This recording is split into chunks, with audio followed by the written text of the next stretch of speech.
The anniversary is finally here. We have finally gotten the live stream. We know exactly what we're going to be getting in the Wuthering Waves live stream in version 3.3. And it's been received with very mixed feelings. I've left a few notes of what I think is the good, what I think is the bad. It's very hard to like put a finger on it to just call it an L or a W.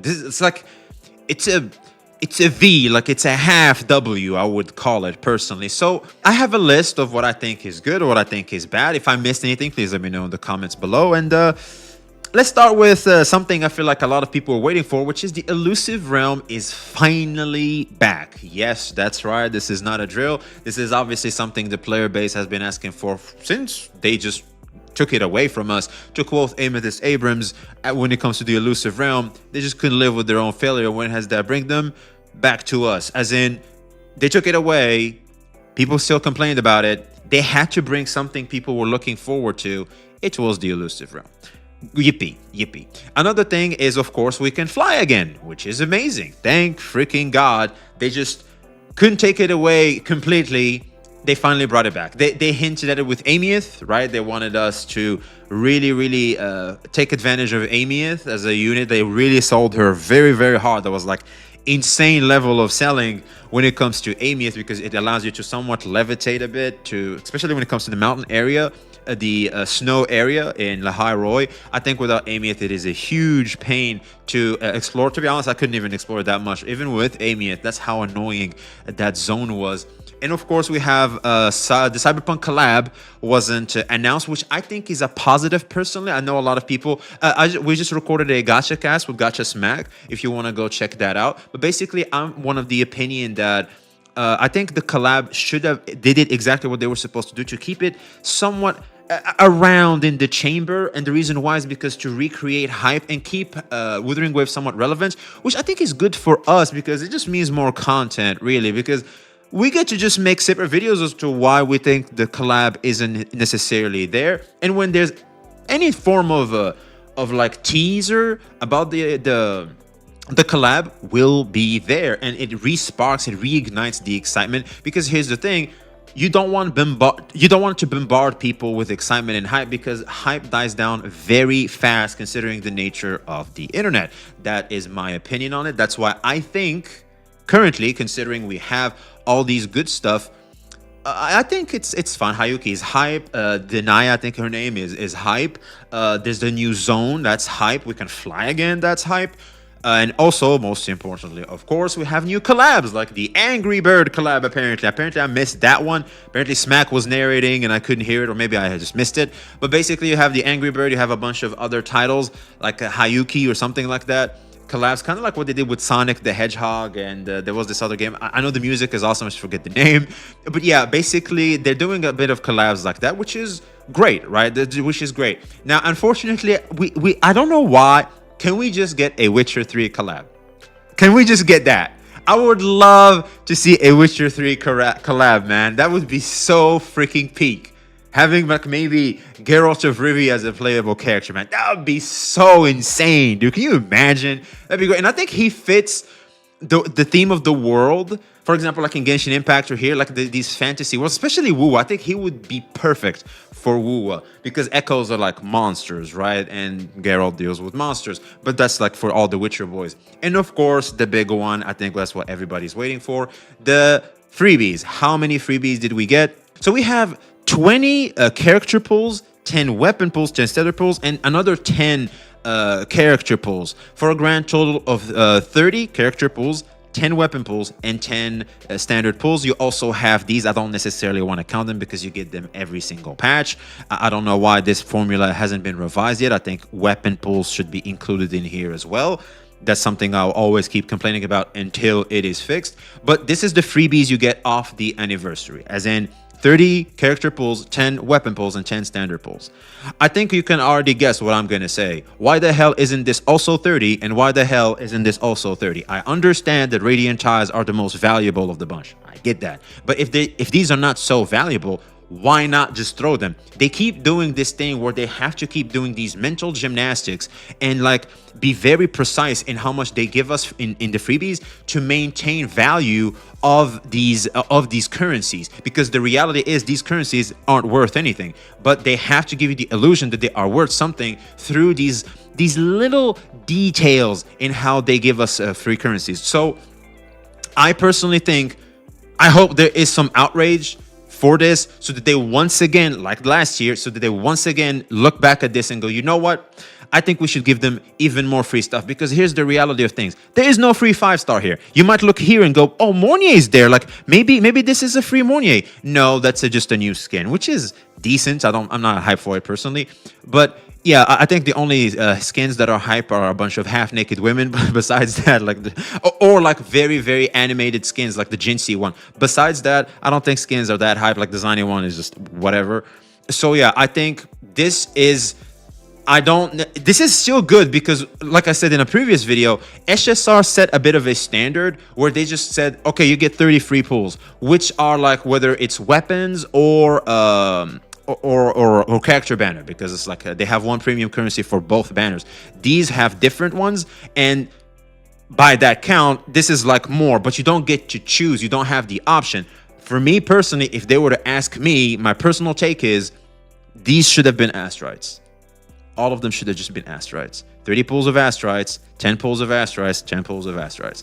I get to decide where I get to allocate these resources. You are forced into this because of their business model of having different types of currencies in this game, which I don't think is good. That's a bit of an L in my personal opinion. However, does this mean it's bad? No, of course not, because I think I speak for a lot of people, majorly speaking, that we're all gonna try to get both characters. I think these are the most hyped. That's why a lot of people skipped Sugrika. Also, something else that kind of goes back to the collab, why it wasn't announced, is to also not take away from the spotlight of Hayuki and everybody. It's like if people see the next characters come in, they will be like, oh, I don't know about this one. It's kind of what happened with Sugrika in a way, because at first I was like, I didn't know if I really want to get her or not, but as soon as they did the official leaks, at that point, Sugrika was completely dead. Like, I just cannot look at that character anymore. I can't remember the timeline in which Hayuki and Denaya were announced, but something tells me it's like it was before even Sugrika was in the banner, man. So yeah, it's very important. Like, it's very smart marketing. So yeah. By the way, shouts out to Sugrika for taking the hit for all of us so that we could save a bit of pulls. Now moving on to the bad. What I believe is the bad in the patch? Well, the cubes are back. Now, the cubes are cute, but you have this man disappointed. I don't like the events that involve cubes at all. And I kind of want to expand on that in a bit by going also with the no free 5-star. I think not even a standard one. Like, I couldn't even pick a Verena. I couldn't even pick a washed up old 5-star unit from like a Huang Long. I couldn't even get that. We're talking about the same people that gave us a free Chang Liao on a whim that one time. A limited banner character that we're trying to sell you. Like, I feel like the way Wuthering Wakuro Games is approaching marketing of their units was one thing before, gaining your trust and making you a fan of the game, and it's an entirely different thing now because they're maximizing profit, which is understandable from Corpa, how Corpa, but still, it's like, can we not? That'd be nice. Also, we have a new UI for the character select screen. Now, for those that are OGs in the channel, you will know that I am not a fan of the character select screen in Wuthering Waves. I think the UI is very poor. It's lackluster. It's literally 3 pictures. They added animations now in 3.0. Ooh, big deal. But I feel like even the UI and like something like SSR is a lot better. You even have character interactions when you pick a character that's like they know each other in the story or something like that. You have these cool, unique interactions between the units. Genshin Impact, I feel like, is the best one. For example, like when you select a character, they have this whole animation when they come on screen and everything. And here we have like only 3 pictures, and their way of like revisiting the UI for that particular menu is adding like these little things. It's so weird. It's so pathetic. I don't know. It's like, it's such in poor taste for me personally. But then again, maybe the budget is being allocated to different things. So you know what? I'll give them a pass here. But I do think that particular menu should be fixed as soon as possible. And finally, I believe, going back to the cubes and everything, and why I'm disappointed, is because something that I kind of had a bit of backlash in the Gacha Smack podcast, in the Gacha cast, but I kind of want to revisit it again just for you guys to know. So this is something also I once said before: events should give you rewards as soon as the event rolls away. We should not be locked into having to do the event to get the rewards. The incentive of having to do the event early is to get the resources early while the banner of the character you want is still up. Because some events, when they end, sometimes the character is already gone that you want is already gone. So if you want to take advantage of those resources, you have to do the event. That, in my opinion, should be the incentive.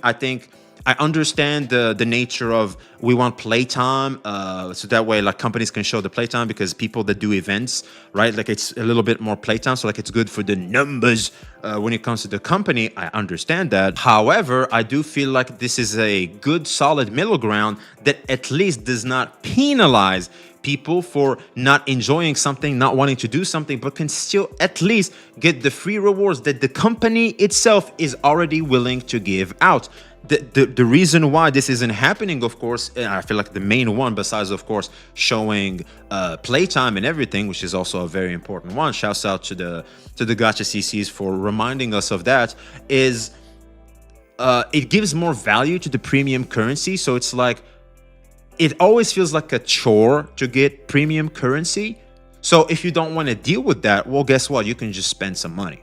But it kind of is contradicting, because if that's the case, so like why have the events in the first place? It's like it's so annoying. If you just want me to spend money, so just don't give me events and make me spend on the unit. You know what I'm saying? It's like they have to keep giving you these crumbs that are hard to obtain just to keep mentally conditioning you into getting what you want, but tough, right?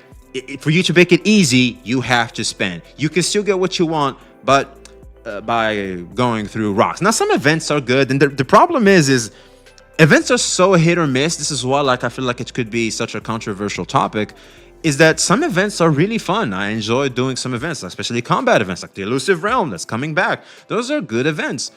But for the most part, like, it's just these weird mini games that I did not sign up for when I picked Wuthering Waves as a game I want to keep investing my time on. Like I'm playing a hack and slash game, an action game. I'm not supposed to play, I don't know, Tetris or something, whatever that cube thingy, or like the cube events. I don't want to play that. I want to keep doing that. And like I don't mind events, but at least if you're gonna do them, I should not be forced to finish them all the way to get all the rewards. I think that should be like a good middle ground. Like it still gives value to the premium currency through the banner system being timed.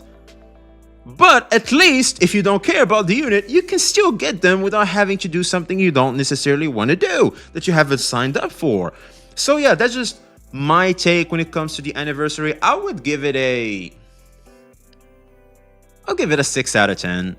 It's like, it's average. I would give it a 5 maybe, but like a 6 seems more fair because we can fly again. we get more free unit, we get more free pools. You know, I feel like the anniversary feels vanilla. This is something I also wanted to say in the gacha cast, but I forgot. It feels really vanilla. That's how the anniversary feels to me. I wouldn't be surprised if there's backlash, and that hopefully they could revisit this again.